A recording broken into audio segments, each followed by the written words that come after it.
بسم اللہ الرحمن الرحیم فَإِمَّا تَسْقَفَنَّهُمْ، اگر قابو پائے ان پر یہ تیرے ہتھے چڑھ جامن، اور اگر تو ان پہ قابو پائے فی الحرب جنگ کے اندر، فَشَرِّدْ بِهِمْ فَشَرِّدْ بِهِمْ، نشان عبرت بنا دے. فَشَرِّدْ بِهِمْ، تشرید کا معنی نشان عبرت بنا دے ان کے ذریعے، من خلفہم، جو ان کے علاوہ ہیں. فرمایا میرا پیغمبر اگر یہ مولوی تجھے مل جائیں، تس کفنا سقف تو ہم، یہ سقف ہے، اگر ان پہ تو قابو پائے جنگ کے اندر تو کیا کرنا ہے؟ مسواک دے دینا ہے؟ کیا کرنا ہے؟ ان کا ماتھا چومنا ہے؟ نہیں، یہ آئیں صحیح تیرے ہاتھ میں فی الحرب، تو کیا کرنا ہے؟ فَشَرِّدْ بِهِمْ، شَرِّدْ بِهِمْ، ان کو نشان عبرت بنا دے. شَرِّدْ بِهِمْ کا معنی نشان عبرت بنا دے. ان کو اتنا مار اتنا مار اتنا مار مار مار مار مار کے، تاکہ جو پچھلے مولوی بیٹھے ہیں وہ ان کے لیے یہ عبرت بن جائے. وہ پیچھے بیٹھ کے ڈریں، بھائی بھابھی تو بڑا مارتے ہیں، ادھر جانے کی ضرورت نہیں، مماتیوں کے ہاتھ نہ لگنا. شرد بہم، اللہ فرماتے ہیں مشرک آ جائے تمہارے ہاتھ، ایسا رگڑا لگاؤ، ایسا رگڑا لگاؤ کہ اس کی نسلیں بھی عبرت حاصل کریں. فَشَرِّدْ بِهِمْ، ڈرا تو ان کے ذریعے. مطلب یہ ہے کہ جب ان پہ قابو پالے میدان جنگ میں، ان کو نشان عبرت بنا دے. من خلفہم، کن کے لیے؟ جو ان کے علاوہ ہیں، دوسرے کافر ہیں. ہاں، جب بھی میدان سجے تو مشرک کو ایسی مار دو، ایسی مار دو کہ دوسرے مخالفوں پہ بھی دھاک بیٹھ جائے اور ان کے لیے نشان عبرت بن جائے. لعلہم یذکرون، تاکہ وہ نصیحت حاصل کریں. نقض عہد کے بال دیکھ کر انہیں پتہ چلے یار ان سے معاہدے توڑنا بڑا مشکل ہے، بڑا مشکل کام ہے، اس لیے گزارا چلتا رہے معاہدہ شاہدہ. یذکرون، سبق حاصل کریں. وَإِمَّا تَخَافَنَّ مِنْ قَوْمٍ، ہاں تو اگر یہ معاہدے جو توڑتے ہیں نا، ان کو ایسا نشان عبرت بنا دو جیسے غزہ میں آج مجاہدین نے یہودیوں کو نشان عبرت بنائے. ایسے پچھلے ڈر رہے ہیں، ادھر ادھر ڈر رہے ہیں، کہتے ہیں مار ادھر نہیں جانا، ادھر تو بہت مار پڑ رہی ہے. ایسا ایسا ایسا سبق سکھاؤ.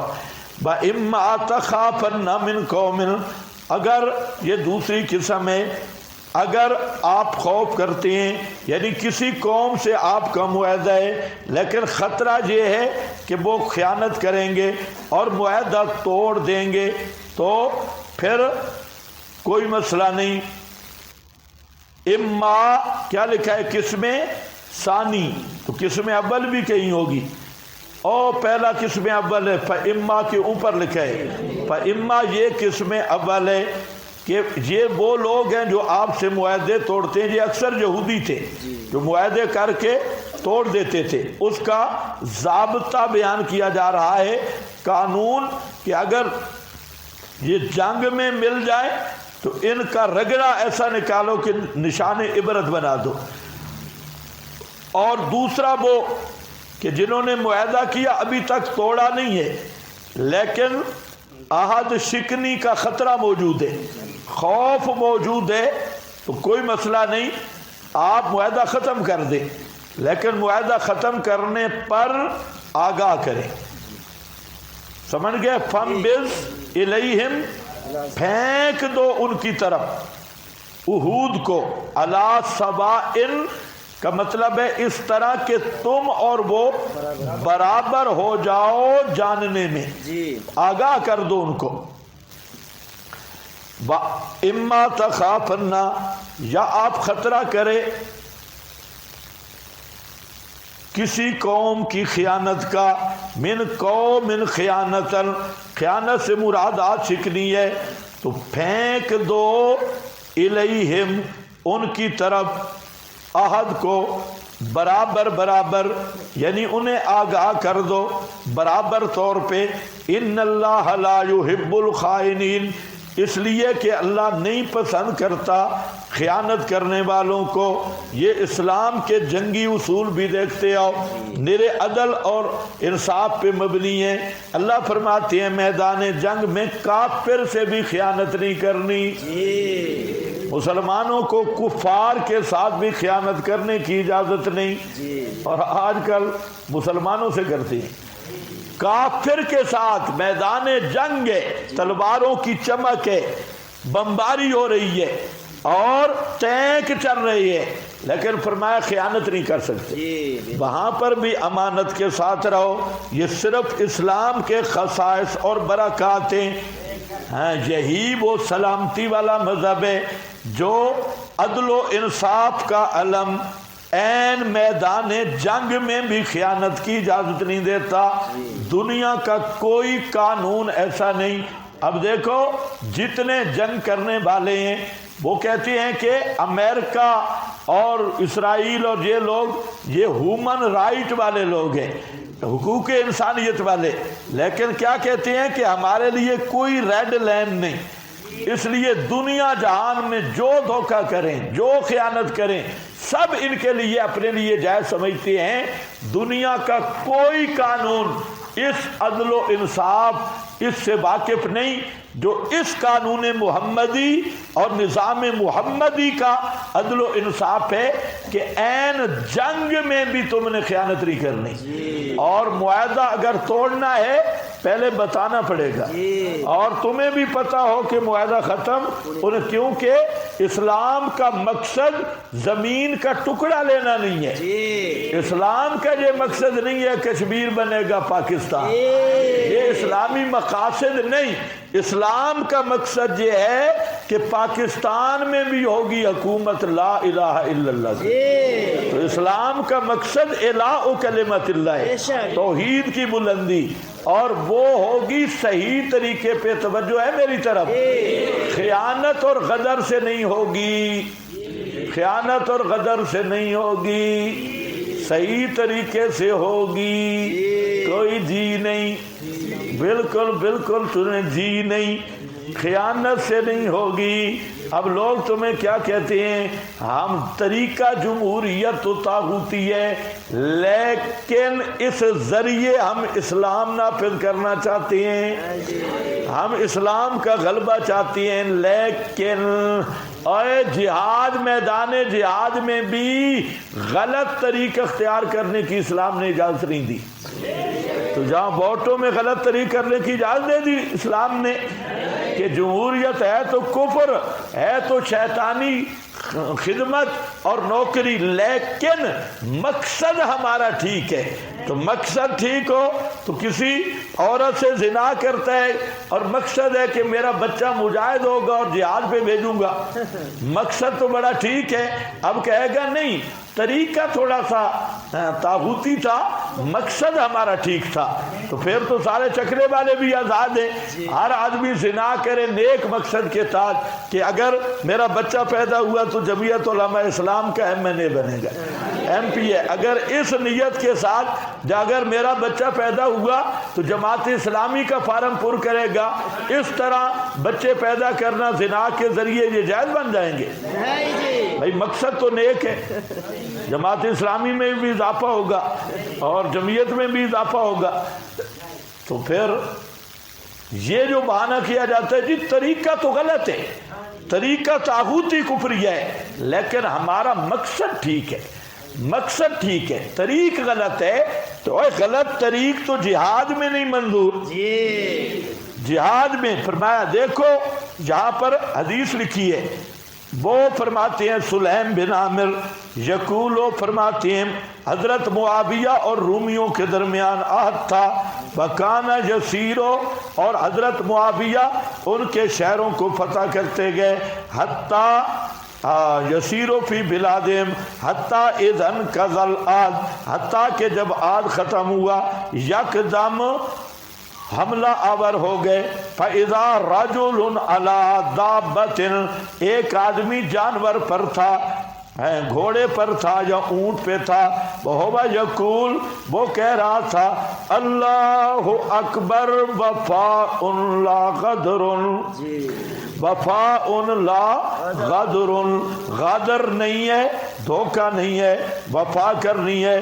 اور وہ کون تھا؟ عمر بن عبسہ نبی کا صحابی، فسالہ معاویہ، معاویہ نے پوچھا ان ذالک اس کے بارے میں، فقال سمعت رسول اللہ صلی اللہ علیہ وسلم یقول من کان بینہ و بین قوم، میں نے نبی کریم علیہ السلام سے سنا کہ جس قوم کے درمیان تمہارا عہد ہے تو اس عہد کو مت توڑو اور نہ ختم کرو حتیٰ یمضیہ، حتیٰ کہ اس کے وقت گزر جائے، یا اگر عہد ختم کرنا ہے تو پھر ختم ہوگا علی سبعین، برابری کے طور پہ اطلاع کرنی ہوگی۔ فرجع معاویہ بن ناس، حضرت معاویہ لوگوں کو مجاہدین کو لے کے واپس ہو گئے۔ یہ ہے وہ متبع سنت معاویہ، یہ حضرت معاویہ یہ وہ آدمی ہے جو جنگوں میں بھی مستحبات پر بھی عمل کرنے والا ہے۔ حالانکہ بعض ایسے معاملات ہیں، استثنائی صورتیں ہیں، جیسے فتح مکہ کا موقع تھا، فتح مکہ میں آپ آئے تھے تو اعلان نہیں کیا تھا، بغیر اعلان کیا آئے تھے فتح مکہ۔ بعض استثنائی صورتیں بھی ہیں کہ آگاہ نہیں کیا جاتا، ہاں، تو عام ضابطہ یہی ہے۔ حضرت معاویہ نے کوئی تعویل نہیں کی، حالانکہ حضرت معاویہ کے پاس وہ صورتیں موجود تھی، او بابا جی وہ صورتیں موجود تھی، تو معلوم ہوتا ہے کہ حضرت امیر المومنین حضرت سیدنا حضرت امیر معاویہ رضی اللہ تعالیٰ عنہ یہ پیغمبر کی سنتوں کا اتنا تابعدار تھا کہ علاقے واپس کر دیے لیکن پیغمبر کی سنت کو نہیں چھوڑا۔ تو کتنا بڑا معرب باللام زندیق ہے جو حضرت معاویہ کے دین پہ اعتراض کرتا ہے یا حضرت معاویہ کی سیرت پہ اعتراض کرتا ہے، حضرت معاویہ کے کردار کو داغدار کرتا ہے ابن الشیطان اور ابن ابلیس۔ تو یاد رکھو جس آدمی اتنا متبع امیر المومنین امیر ہو کر ایک آدمی پیچھے کہتا ہے کہ بھائی یہ کام خلاف ہو رہا ہے، سنت کے خلاف ہو رہا ہے، اور پوری فوج کو واپس کرے، تو اس معاویہ کی جس کی یہ دیانت ہے اس پہ خیانت کا الزام لگانے والا اس کی ماں بھی خائنہ ہے اور اس کی دادی بھی خائنہ ہے، یہ پورا خائنین کا خاندان ہے۔ ہاں، اس لیے حضرت معاویہ کو بھونکنے والا چاہے وہ سید مودودی ہو، یہ سید مودودی نہیں، زندیق مودودی، سید مودودی، صحابہ کو بھونکے تو سید ہوگا، ہاں، صحابہ کو بھونکنے والا زندیق ہوتا ہے، صحابہ کو بھونکنے والا مبتدع شیطان ہوتا ہے، اور خلافت و ملوکیہ جیسی بدماشی کرنے والا یہ مودودی علیہ رحمت نہیں، علیہ لعنت ہے، علیہ رحمت، کئی بیٹھ کے مودودی علیہ رحمت اور بے ایمانہ، ہاں، جو ہاں مودودی کا نام ہے، مومن کو غیرت آنی چاہیے، جیسے خنزیر کا تصور ذہن میں آئے، ہاں، یہ باقی سارے چھوٹے چوہے ہیں، جیلمی چوہا اور وہ اسحاق بڈھا رالی جالی چوہا، تو یہ تو چھوٹے چھوٹے چھوٹے غیر مقلدوں کی بلیاں چوہے ہیں، اور یہ غیر مقلدیت مذہب اہل حدیث کو اشکار کر رہے ہیں، اور باقی مذہب اہل حدیث یہی ہے جو ہندوستانی اہل حدیث ہیں، ان کے میں آپ کو ایک بات بتاؤں، اور صاحب یہ جو اہل حدیث مکتبہ فکر بنا ہوا ہے غیر مقلدین، یہ جو مرزا جیلمی ہے اور وہ اسحاق جال والا، سچ یہ ہے کہ اس فرقے کے اصل نمائندے یہ لوگ ہیں جی، میری طرف توجہ ہے جی، یہ دوسرے فراڈ کر رہے ہیں۔ اہل حدیث فرقہ یا غیر مقلدین فرقہ کے جو ان کا منہج ہے کہ ہر رافضی راوی کی روایت کو آنکھیں بند کر کے لینا ہے، ہر خارجی ناسبی روایت کو آنکھیں بند کر کے لینا ہے، اور جو کچھ بخاری مسلم میں آ گیا آمنا سب پہ ہمارا ایمان ہے، اور وہاں پر کوئی بحث نہیں ہو سکتی، کوئی تحقیق نہیں ہو سکتی۔ تو یہ جو منہج ہے غیر مقلدوں کا، اس کا صحیح ترجمان مرزا جیلمی ہے، اور مرزا جیلمی جتنا گند کر رہا ہے تو وہ انہی راویوں کی روایتوں پر اس کی بنیاد ہے، اور اس نے جو پمفلٹ شائع کیا ان کے باپ کے پاس بھی جواب نہیں تھا، وہ تو ہم نے پچھلے سال جواب دیا جہاں دورے میں ایک ایک چیز کا، تو اس کا وہ چیلنج والا پمفلٹ، تو اس نے کیا کیا، اس نے 3-4 بندے اکٹھے کیے، البانی، زبیر علی زئی، شعیب، ارنود اور 2-3-4، اور ایک ہی کام کیا، روایت لکھی اسنادہ صحیح، اسنادہ صحیح، اسنادہ صحیح، اسنادہ صحیح، اور اس نے پورا طبقہ غیر مقلدین کو کنٹرول کیا۔ تو مذہب یہی ہے غیر مقلدین کا۔ دوسرا تکیہ کر رہے ہیں، یہ تکیہ باز ہے، اندرون خانہ یہ بھی دشمنان صاحب ہے، اور اس نے کیا کیا، وہ ذرا پاگل انجینئر تھا، اس نے تکیہ نہیں کیا، اس نے جو مذہب اہل حدیث تھا اس کے چہرہ سامنے کر دیا کہ رافضیوں میں اور ان میں کوئی فرق نہیں۔ سن رہے ہو میری بات؟ یہ بات نوٹ کر لیں، یہ سب غیر مقلدوں کا ذہن مرزا جیلمی والا ہے، اور جو تمہارے بعض مولویوں میں بھی غیر مقلدیت کے جراثیم موجود ہیں تو وہ بھی اصل میں مرزا جیلمی سے متاثر ہیں اور اسی کے سپورٹر ہیں، اور اسی کی وہ سپورٹ۔ اور مرزا جیلمی کس چشمہ پلیس سے وہ سیراب ہوا، چشمہ نجس، تو اس کا نام سید مودودی صاحب ہے، اور خلافت ملوکیت سب مرزا جیلمی نے وہاں سے چیزیں لی۔ فرق یہ ہے کہ اس نے تبری کو لے لیا، اس نے واقدی کو لیا، مودودی چونکہ زیادہ وہ اس وقت کوئی اتنا پڑھا لکھا بھی نہیں تھا اور کتابیں بھی نہیں تھی، اور بھی کچھ باورچی خانے کی مصروفیات بھی تھی، اور بھی کوئی جیسے ڈاکٹر اسرار کہہ رہے تھے کہ کافی مصروف بھی تھا باورچی خانے کے ارد گرد بھی، تو اور بھی کچھ مسائل تھے مودودی کے، لیکن یہ کمپیوٹر آ گیا، اس نے وہی تاریخ والی چیزیں روایتوں سے نکالی۔ بس ٹھیک ہے، پہلے حوالہ تھا کہ تبری میں یہ آیا، تاریخ ابن اسیر میں آیا، اس نے وہی روایتیں سیاہ ستہ سے نکال لی اور مسند احمد سے، حالانکہ راوی وہاں پر بھی وہی ہے جو وہاں سے آ رہے ہیں، تو بالکل وہی خلافت و ملوکیت ہے۔ جیلم کی اکیڈمی میں صرف وہی بدنام زمانہ طوائف وہی چل رہی ہے۔